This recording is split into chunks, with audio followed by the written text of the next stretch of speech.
All right, for this question, the only little trick is, or whatever that we have to worry about, is this percent sign. So we just have to make sure we put our answer. So I thought I would just do another example.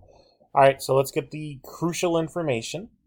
It says SAT scores are normally distributed with a mean of this and a standard deviation of 309. And the local college includes a minimum score of 798. Okay, so this was going to be my X or my value here.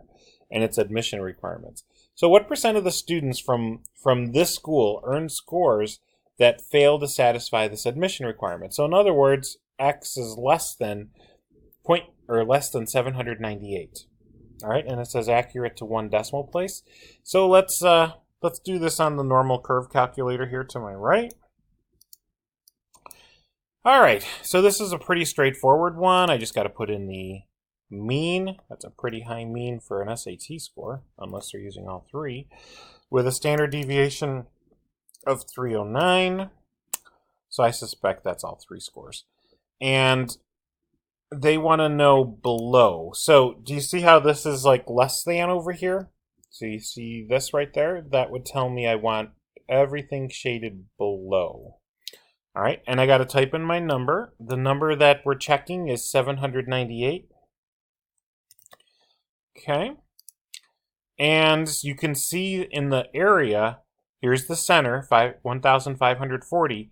You can see that it's just a sliver of the area. So here's my number, 0.081, well, 82. I suppose that's what it is.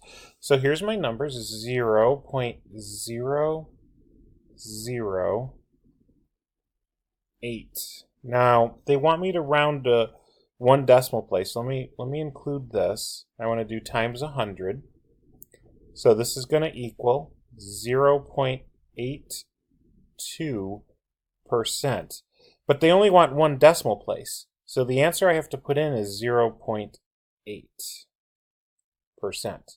Okay, but the percent sign's there, so that's all I have to put in. All right, let's check my answer.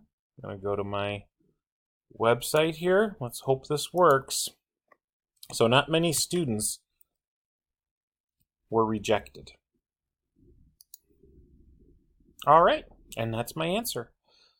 All right, only a couple questions left, and we're almost done with this assignment.